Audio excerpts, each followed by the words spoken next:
재벌 대기업의 지배구조 문제점은 꾸준히 지적돼 왔습니다. 이에 정부는 자발적 지배구조 개편이라는 수를 놓고 기업들을 압박하기 시작했죠. 그리고 그 변화 방향에 대해 관심이 높아졌는데요. 이르면 상반기 안에 상당수 대기업들이 구조 개편을 마무리 지을 것으로 보입니다. 이와 관련해 최진영 변호사 모시고 얘기 나눠보도록 하겠습니다. 변호사님 어서 오세요. 네, 안녕하십니까. 네, 대기업의 지배구조 평가 기준에 따라 문제의 중요성도 다르겠지만 사실 이제 대표적인 게 일감몰이로 여겨져 왔었잖아요. 그렇습니다. 실제로 지금 어떻게 보면은 김상조 공정거래위원장이 올 2018년 신년사에서 한마디로 지배구조 개혁 반드시 이뤄내겠다라고 하면서 그중에 핵심적인 것으로 기업 일감 몰아주기 이 부분을 짚었는데요. 아시다시피 중소기업 같은 경우에는 능력이 있음에도 불구하고 대기업과 관련이 없다는 이유로 이 하청이나 이런 걸 못 받지 않습니까? 네. 결국은 그와 같이 경쟁력 있는 기업을 제대로 하지 못하고 오히려 대기업과 관련되는 자회사, 손자회사만 지원되는 이런 부분이 어떻게 보면은 전체적인 기업 구조 조정의 가장 핵심이다 이렇게 해서 특히 공정거래위원회에서 이 부분을 올해 내로 성과를 내기 위해서 속도를 올리는 가운데 대기업들도 상당 부분 기업 정책에 호응하는 그런 입장인 것 같습니다. 네. 이와 함께 순환 출자 그리고 지배구조의 투명성을 훼손하는 이제 여러 문제점을 야기가 됐었는데 이에 대해서는 어떻게 보십니까? 그렇습니다. 말씀하신 것처럼 순환 출자.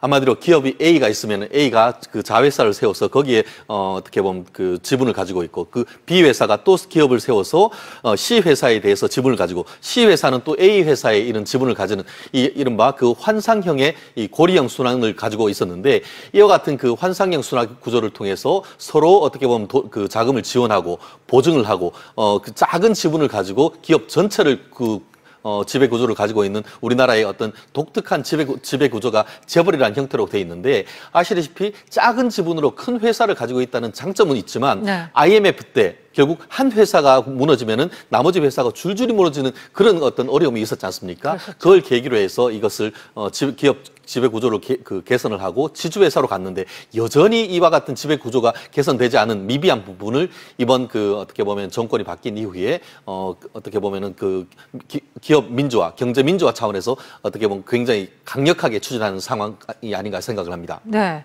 이 순환 출자의 장단점과 관련해서 간략히 말씀을 해주셨는데 좀 더 자세히 좀 알아볼 게 있을까요? 그렇습니다. 말씀하신 것처럼 장점도 있습니다. 왜냐하면은 네. 기업에서 작은 어떻게 보면 지분으로 해서 많은 기업을 유지할 수가 있고 더불어서 자금 조달이 굉장히 용이합니다. 큰 회사가 작은 회사를 보증을 해주기 때문에 나름대로 어떻게 보면 자금 조달이 굉장히 용이하고 또 보면은 적대적 M&A로부터 서로 방어할 수 있는 그런 장점이 있습니다. 그렇지만 말씀드린 것처럼 이게 오너 일가의 지배력을 확장하는 그런 수단으로 이루어지고 있고 그리고 또 의결권이나 기업 어떤 지배 구조가 왜곡되는 이런 부분이 있기 때문에 결국 어떻게 보면 회사의 지배 구조가 무너질 경우에는 결국 어떻게 되죠? IMF 때처럼 밑에 있는 노동자들이 큰 피해를 보는 그런 거기 때문에 이와 같은 구조를 어떻게 보면 정상화해서 이 전체적인 어떤 지배 구조를 어떻게 보면 주주에게 이익이 되는 이런 방향으로 나간 거기 때문에 큰 방향에서는 경제 민주화라는 취지에서 좀 적합하다라고 보지만 다만 소유권자 입장에서는 보면은 기업 구조를 방어하는데 이 환상형 기업 구조보다 훨씬 더 자금 조달하는데 어려움이 있기 때문에 어떻게 보면 실질적인 회사 운영에는 어려움을 호소하는 점도 네. 없지 않습니다. 이 오너 일가의 지배력을 유지하는 수단으로 이제 순환 출자가 많이 사용이 됐다 이런 이제 설명을 해주셨는데 이와 더불어서 또 사회이사 운영 방식 역시 또 이 오너 일가에게 유리하게 이제 작용이 돼 왔다 그런 지적들이 많았잖아요. 한마디로 거수기 네. 역할을 한다라는 말이 있는데요. 우리나라에 사회이사가 도입된 것이 딱 올해로서 20년 됩니다.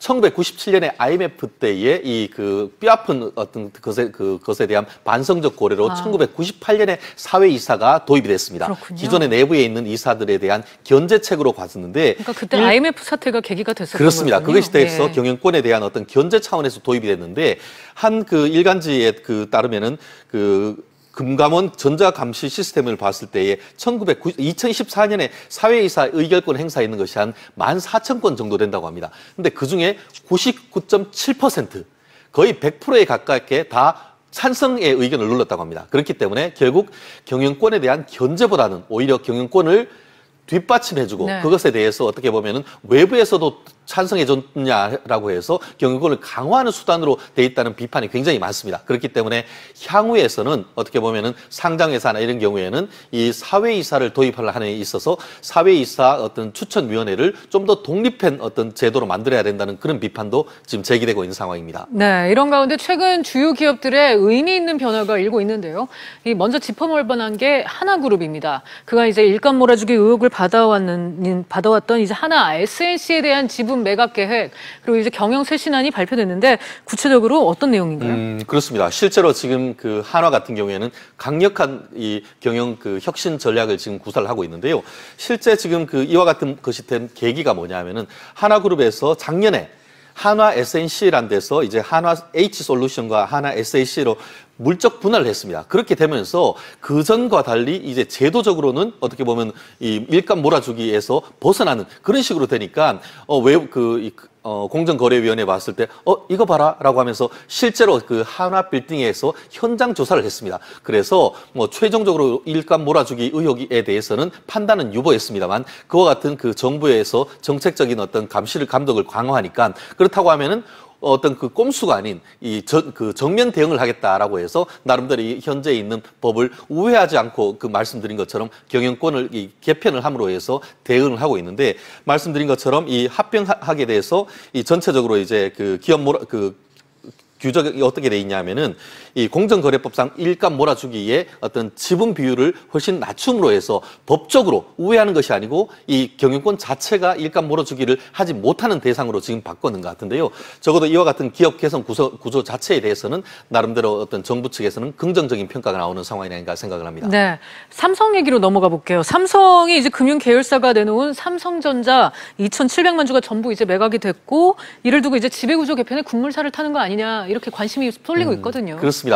지금 같은 경우에는 삼성 같은 경우에 옛날에는 구조본이 있었고 그것이 네. 나중에는 미래전략실로 바뀌었는데 그렇죠. 미래전략실도 작년에는 없애버렸지 않습니까? 네. 그래서 각각 그 기업의 개별적인 수평적 운영 체제로 바뀌었는데 그 중에서 최근에 삼성전자에서 올해 내에 자사주를 소각하기로 해버렸습니다. 그렇게 되면은 삼성생명과 삼성화재가 가진 주식이 지금은 10%가 채 안 되는데 10%가 살짝 넘어가게 되는 그런 구조가 되게 돼서 이른바 금산법에 위반되는 그런 문제가 생겼습니다. 그렇기 때문에 그에 대한 선제적인 조치로서 전체적인 어떤 그 1조 4천억 정도에 되는 삼성전자 주식을 매각하기로 결정을 했는데요. 어쨌든 간에 외부적으로 법적으로 봤을 때는 그 관련되는 금산법 위반을 우회하기 위한 나름대로의 고육지책이다라고 하지만 전체적인 어떤 틀에서 봤을 때는 또한 어쨌든 그 경제민주화라는 측면에서 봤을 때는 어떤 이번 정부에 들어서 얘기하는 큰 흐름에 있어서의 기업 구조 개선에 어떤 효과가 있는 것은 틀림없는 것 같습니다. 네. 그런가 하면 이제 효성그룹도 이제 주말 사이에 지주회사 체제로 본격 전환하겠다. 이제 그런 계획을 발표를 했는데요. 이에 대해서는 어떻게 평가하십니까? 말도 많고 탈도 많은 그 효성이었습니다만 어쨌든 이른바 제2의 창업 수준의 그 새로운 경영 혁신을 얘기를 하면서 그 조현준 지주회사호의 지주회사가 출범하는 그런 것 같습니다. 실질적으로 지금 그 한화하고는 약간 그 형태가 다른데 이 효성 같은 경우에는 이 지주회사를 그 주 효성을 하고 그 밑에 존속 법인으로서 4개의 회사로 분할하고 있는 것 같은데요. 실제로 이와 같은 그 어떤 회사를 지주회사를 하고 거기에 각각 그 기업에 어떻게 보면은 외부 사회이사 같은 경우에도 명망가를 도입을 하고 해서 전체적인 그 기업 구조를 개선을 하고 있는데 여기 같은 경우에도 보면은 지금까지 법적 분쟁도 굉장히 많았습니다만 이렇게 확실한 컨트롤 타워에 있는 조현준 지주회사를 출범으로 해서 기업 구조도 개선을 하고 전체적인 기업에 대한 나름대로의 어떤 그 구조도 어떤 실적도 개선되는 효과를 좀 기대하는 그런 상황인 것 같습니다. 네. 이 외에 이제 다른 그룹들도 좀 진행을 하고 있는데 현대차 같은 경우에는 상당히 지금 상황이 꼬여 있잖아요. 그렇습니다. 그 기업 현대차 같은 경우에는 현대모비스하고 글로비스를 이제 나름대로 분할을 하고 이 전체적인 어떤 그 통합을 해서 시너지도 높이고 최초에 얘기했던 기업 일감 몰아주기 이 부분에 대해서 어떻게 보면 그 탈출을 하려고 했었었는데 외부 자본이라고 할 수 있는 그 데에서 문제를 제기를 하면서 일단 이 그 지배구조 개편안이 백지화됐습니다. 근데 백지화된 것이 어떻게 보면은 나쁘다라고 단정하긴 어려운 것이 오히려 지금 그 정부 입장 같은 경우에는 현재 지금까지 추진했던 그 현대의 기업 구조 조정을 일단 그 뒤로 물리고 새로운 구조 조정 계획을 나타내는 것에 대해서 오히려 긍정적으로 평가하고 있는 그런 상황인 것 같은데요. 말씀드린 것처럼 최초의 계획이 좌철했지만 오히려 그것이 전화비가 계기가 되는지 조금 더 그 주주 입장에서는 좀 지켜봐야 되는 부분이 아닌가 생각을 합니다. 네, 올해 이제 대기업들의 지배구조 개편 이제 상당히 박차가 가해질 것 같은데 어떻게 진행될지는 좀 지켜봐야 될 것 같습니다. 변호사님 오늘 말씀 여기까지 듣겠습니다. 감사합니다.